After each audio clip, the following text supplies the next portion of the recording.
Hey everyone, welcome back to Clipping Coupons with Jennison Associates. My name is Alex Chansky, and I'll be your host of the show.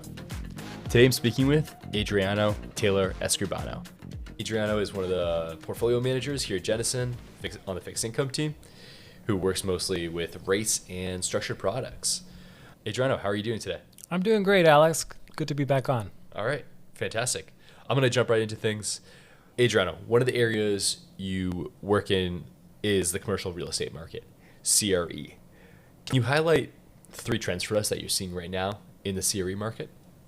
Yeah, I'll keep it short and sweet. But very broadly, NOIs are relatively stable and positive in that 3 to 4% range. The caveat there is that office is the one sector that, broadly speaking, is suffering a little bit and has negative NOI growth. The other thing that we've seen recently over the last couple of years is higher rates. We're in a world now where rates are higher than they were when borrowers started taking out mortgages 5 or 10 years ago. And as a result, cap rates are much higher. To put that into context, if you took out a mortgage debt, commercial mortgage debt 5 years ago or 10 years ago, your mortgage rates are likely around 200 to 300 basis points above where you took that debt out 5 or 10 years ago. As a result, even though you've seen steady NOI growth, borrowers need to cough up money in order to refinance their debt, unless they've seen really outsized NOI growth. So as a result, you're seeing increased pressure when maturities come up, and you've seen delinquencies rise, which is my third point, to the point where in the CMBS space, delinquencies are close to the highs that we saw during COVID and during the GFC. They're in that 6 to 7% range. So CMBS is flashing red warning signals in the CRE market. But if you look at bank delinquencies, they haven't seen the same increase that you've seen in the CMBS market.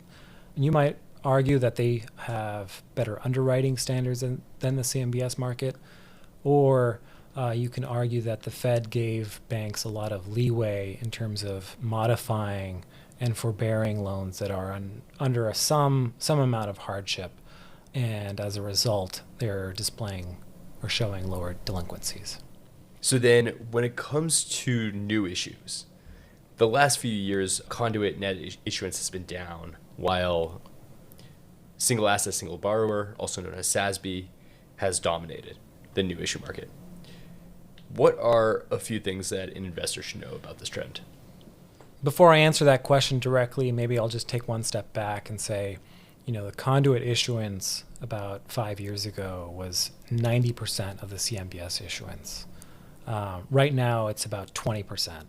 So SASB is dominating that. The one main difference, and it's a very stark difference, is that single asset, single borrower risk, or SASB, is very different to conduit risk. And so if you look at the top of the capital structure, a AAA conduit is not the same as a AAA SASB.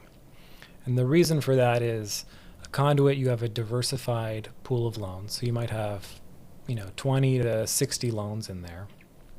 And if one of those loans goes through some sort of a hardship or delinquent, you have subordinate bonds that can absorb that loss and protect you from hiccups that happen at the pool level. In the single asset, single borrower world, you really only have one loan. And if that one loan enters some sort of a problem, then you have to worry about what is my loan or my property ultimately worth, and you kind of have to worry about recoveries if the loan gets liquidated. So as a result, in the last year or two, you have seen AAA single asset, single borrowers take losses. Now, for a AAA bond to take a loss, you might ask yourself, is that really a AAA rated bond given the number of loans that you've seen that happen to?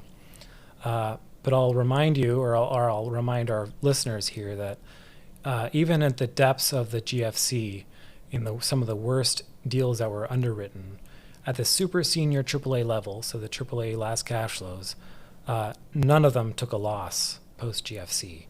Whereas I don't want to call it a benign environment because I don't think it is, but in the last 2 years, you have seen AAA single asset, single borrowers take losses. And then how are you seeing AI and data centers impact this part of the securitized market?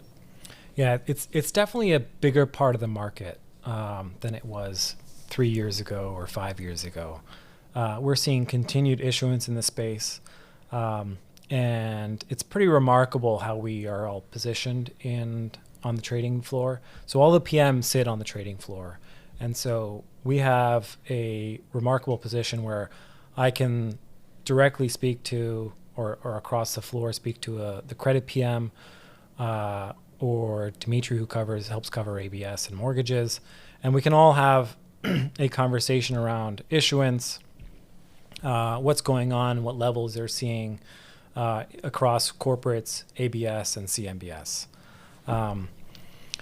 It's an interesting sector with not a lot of history, especially at the scale that we're seeing issuance.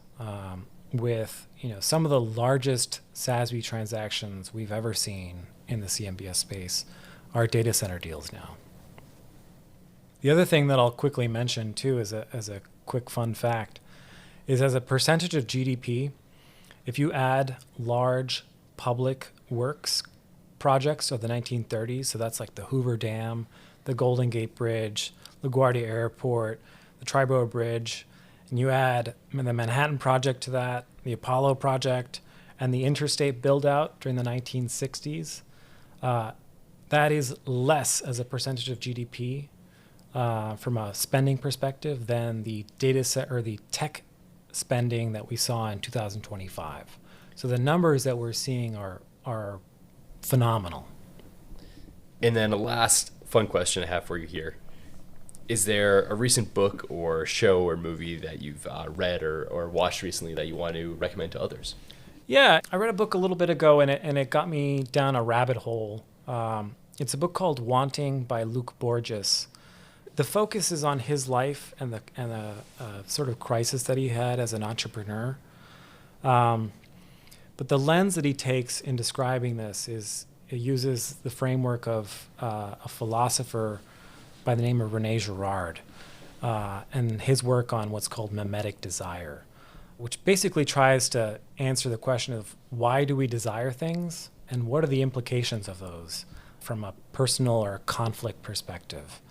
And it's fascinating, and it's endlessly fascinating because it sort of touches a lot of different subjects, from psychology to anthropology, history, mythology, and religion. Fantastic. I knew whatever recommendation you had was going to have something to do with philosophy, so I'm glad I got that part right. Yeah, thanks so much for recording today, Adriano. Thank you, Alex. This is good.